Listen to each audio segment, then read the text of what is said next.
नमस्ते जी, मैं हूं आशुतोष। आप देखना शुरू कर चुके हैं डायनामिक इम्पल्शन। आज के वीडियो में बात होगी 19 जुलाई 2026 के करंट अफेयर्स की। डेली सुबह 6 बजे, शार्प 6 बजे हम करंट अफेयर्स अपने लाइव करते हैं, जिसमें सारे पूरे दिन की जो जो खबरें हैं वो आप तक पहुंचाने का काम हम करते हैं। साथ में एग्ज़ाम पॉइंट ऑफ व्यू से, मतलब हमारा ये है पूरा जो उद्देश्य है वो आपको एकदम निष्पक्ष, एकदम सही और एग्ज़ाम पॉइंट ऑफ व्यू से आपको हर एक पर्सपेक्टिव की जानकारी देना है, आपको अवगत करवाना है। इसीलिए अंत तक जुड़े रहिएगा। शुरू करते हैं वीडियो को हम पहली जानकारी के साथ। पहली जानकारी, वेस्ट इंडीज़ के दिग्गज क्रिकेटर, महान क्रिकेटर जो माने जाने हमारे क्रिकेटर हैं, और अगर आपने न्यूज़ सुनी भी होगी, सर गारफील्ड सोबर्स, इनका 89 वर्ष की जो आयु है उसमें निधन हो गया है। बड़ा दुखद ये समाचार है। वेस्ट इंडीज़ के महान ऑलराउंडर प्लेयर थे जिन्होंने 1954 से 1974 तक कैरेबियन देश का प्रतिनिधित्व किया और बल्लेबाज, गेंदबाज और फील्डर यानी ऑलराउंडर के रूप में अपनी प्रतिभा की एक अद्वितीय विरासत छोड़ी। क्रिकेट जगत के लोगों ने सोबर्स को श्रद्धांजलि अर्पित की है, जिसमें आईसीसी, क्रिकेट वेस्ट इंडीज़ और कई खिलाड़ी शामिल हैं, है ना। तो उन्होंने खेल में उत्कृष्टता का उनको अग्रदूत मानते हैं।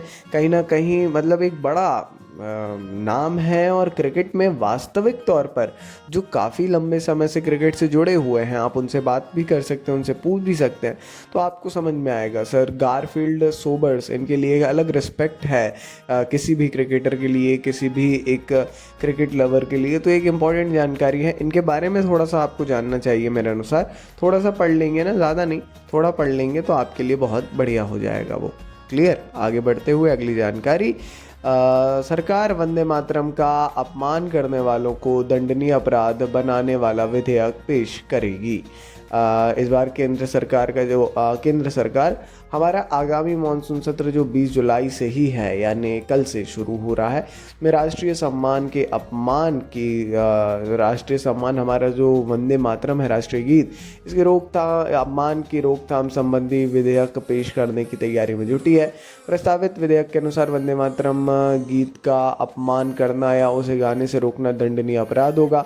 यदि यह संशोधन पारित हो जाता है तो यह गीत राष्ट्रीय ध्वज, राष्ट्रगान और अन्य राष्ट्रीय प्रतीकों की तरह राष्ट्रीय सम्मान के अपमान की रोकथाम संबंधी अधिनियम के दंड से सुरक्षित हो जाएगा, है ना। तो केंद्रीय मंत्रिमंडल से पहले मंजूरी मिल चुकी है, लोकसभा में अब पेश होगा।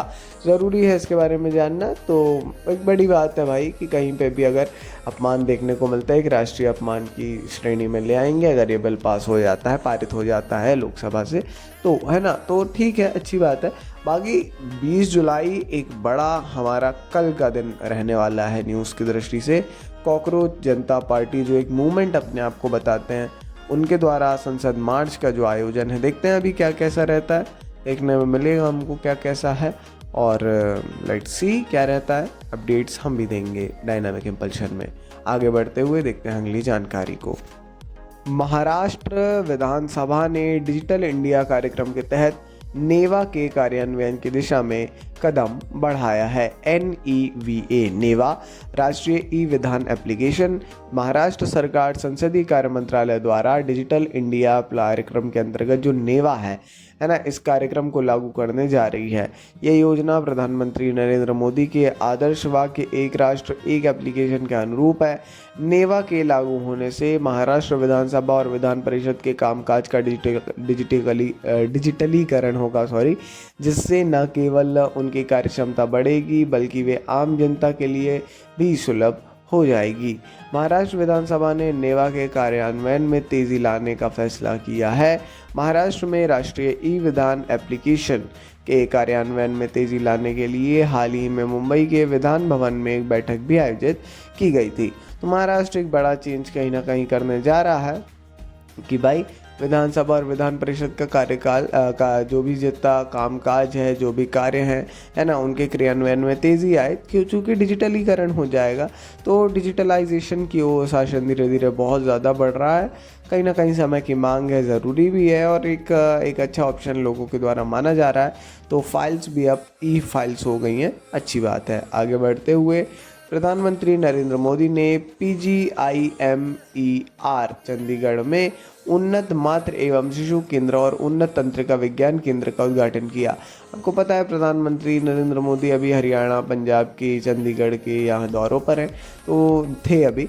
माननीय प्रधानमंत्री नरेंद्र मोदी ने चंडीगढ़ के post graduate institute of medical education and research में advance mother and child centre और एडवांस न्यूरो साइंसेस सेंटर का आधिकारिक तौर पर उद्घाटन किया है।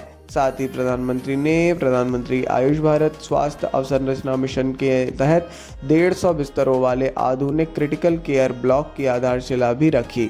इन परियोजनाओं का मुख्य उद्देश्य उत्तरी भारत में उन्नत चिकित्सा सुविधाओं तक पहुंच बढ़ाना, आपात स्थितियों के लिए तैयारियों में सुधार करना और चिकित्सा शिक्षा एवं अनुसंधान को सहयोग देना है। ज़रूरी जानकारी है, इम्पॉर्टेंट है इसके बारे में जानना, थोड़ा सा पढ़ लीजिएगा इसके बारे में, है ना, तो आपको जो है भाई क्लियर हो जाएगा कि क्या कैसा इसमें है। ठीक है ना, तो ठीक है, कोई ऐसी खास वो वाली बात नहीं है इसमें, मतलब ऐसा कुछ समझाने वाली। थोड़ा सा इसके बारे में पढ़ लेंगे तो एक चीज़ आपकी क्लियर हो जाएगी। चलिए आगे बढ़ते हुए अगली जानकारी। नीति आयोग के राज्यों के लिए पहले निवेश अनुकूलता सूचकांक में गुजरात शीर्ष पर रहा। नीति आयोग के निवेश अनुकूलता सूचकांक IFI की शुरुआत भारत के निवेश माहौल के लिहाज से एक महत्वपूर्ण क्षण है। इस सूचकांक का उद्देश्य शासन और अर्थव्यवस्था के विभिन्न मापदंडों के आधार पर भारत के 36 राज्यों और केंद्र शासित प्रदेशों दोनों की निवेश स्वीकार करने की तत्परता का आकलन करना है। इससे नीति निर्माताओं को प्रत्येक राज्य और केंद्र शासित प्रदेश की खूबियों और कमियों को जानने में मदद मिलेगी। इस बार ITI द्वारा भारत के विभिन्न क्षेत्रों की निवेश अनुकूलता की पहली रैंकिंग में गुजरात को सर्वश्रेष्ठ बड़ा राज्य घोषित किया गया, है ना। तो ये भाई वो ही है इम्पोर्टेंट जानकारी। तो जबकि गोवा को सर्वश्रेष्ठ केंद्र शासित प्रदेश और नगर राज्य के रूप में चुना गया, है ना, थोड़ा एक वो है।